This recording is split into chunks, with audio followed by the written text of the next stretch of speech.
नमस्कार. रात्रीचे 2 वाजलेले आहेत. तुम्ही बघू शकता.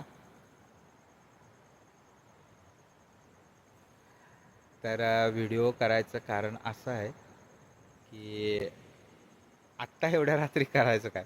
म्हणून आम्ही गप्पा-गोष्टी करत यांच्या लहानपणीच्या गोष्टी आम्ही बोलत बसले. त्याच तुमच्यासोबत शेअर करतो. तुम्हाला शाळेच्या सुट्ट्या पडल्यानंतर मे महिन्यात तुम्ही काय काय करत होता? पोहायला जायचो, मासे पकडायचो.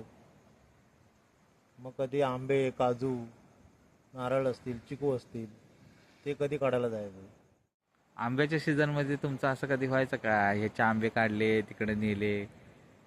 आंब्याची चोरी कधी केली का? खूप वेळा तसं खूप वेळा झालेलं आहे की आम्ही जेव्हा लहानपणी असायचो त्यावेळेस आमची टोळी तयार व्हायची, बर. 7-8 जणांची. मग टोळी तयार झाल्यानंतर मग आम्ही जायचो की एखाद्याच बागेमध्ये जायचो. त्यावेळेस पहिले अशी बागायतदाराला अशी राखण वगैरे करणारे लोक नसायची. मग ते पडलेले आंबे खूप असायचे पिकलेले, किंवा नाही जरी पडलेले भेटले तरी मग झाडावरती एखादा पिकलेला असेल त्याला दगड मारण्याची मजा होती. वा. ती आता मजा काही दिसायला बरोबर. कुठे बघायला भेटत नाही. यांनी आंब्याचा जो काही विषय सांगितला आहे ते मी तर पार शेतात जाऊन पोचलो. आणि सगळ्यात महत्त्वाचं म्हणजे आंब्याला दगड मारून पाणी. पाडायची जी काय मजा होती ती प्रत्येकाच्या परीने प्रत्येकजण आनंद घेत होता. कुणाचा नेम लागतोय म्हणून कोण आनंद घेत होता, कोण आंबा पडतोय कधी म्हणून आनंद घेत होता, कोण पडलेला आंब आपल्यात एक कोणतरी मोठा असायचाच. तो काय करायचा? आणि कधी उचलतोय. हां, तो काय करायचा? 10-12 आंब्यातला मोठा कुठला आंबा असेल तो आपल्या टॉवेलमध्ये टाकायचा. त्यानंतर मग बारीक, बारीक, बारीक सगळ्यांनी वाटून द्यायचा. ही जी मजा होती, ही बरीच वेगळी मजा होती. आणि ती आता नोकरी धंद्यातनं प्रत्येकाला वेळ मिळाल नाही मिळेल, पण प्रत्येकानं कदाचित एकदा तरी ते बालपणीचे मित्र जमवून तुम्ही एकदा एका आंब्याच्या झाडाखाली जावा आणि ती काय मजा असते ती एकदा तुम्ही अनुभव. अनुभवा. मग ते एखादा आंबा जर झाडावर पिकलेला असला त्याला तो मग तो जवळपास 17 दगड मारून त्या आंब्याला पडायला लागायचं. बरं. मग तो आंबा पडल्यानंतर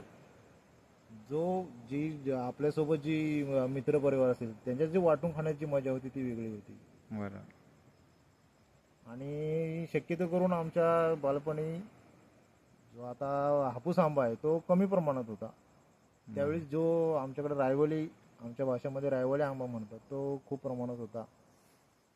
म्हणजे असे लाल लाल झालेले आंबे पिकलेले असायचे किंवा पिवळे असायचे पिकलेले.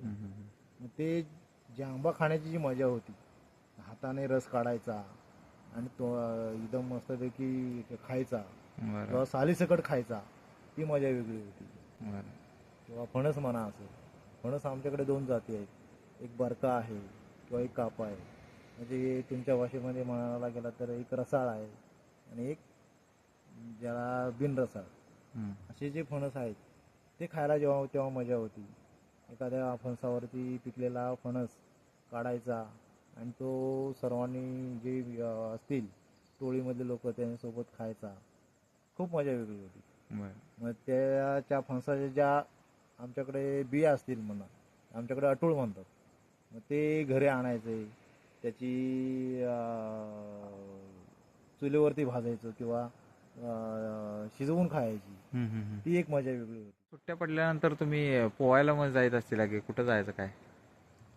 आम्ही पोहायला म्हणजे शक्यतो करून आमचा जो गावातून जो ओढा जातो त्या ओढ्यामध्ये आम्ही पोहायला जायचो, मासे पकडायचो. वेगळीच मजा मासं पकडायचा पण विषय वेगळीच तुमचा मजा हार्ड होती. असेल. मासे पकडायचं म्हणजे शक्यतो करून म्हणजे आमच्याकडे ते कांडाल असायचं. हां. कांडाल म्हणजे काय, एक प्रकारचं जसं माशांचं जसं फिशिंगचं एक जाळं असतं, बर. त्या प्रकारचं एक कांडाळ म्हणून आमच्याकडे म्हणतात त्याला. मग ते त्या ओढ्यामध्ये टाकायचं आणि ओढ्यातलं पाणी तर मग तो असं हाताने असं गडूळ वगैरे करायचं हां, हां, आणि हां. त्याच्यानंतर ते मासे पकडायचे. छोटे छोटे मासे पकडण्यात खूप आनंद होता. मग जी लोक आपल्या सोबत जी असणार, हं, मोठी माणसं बी असायची, लहान पोरं बी असायची, हं. ती मजा वेगळीच होती.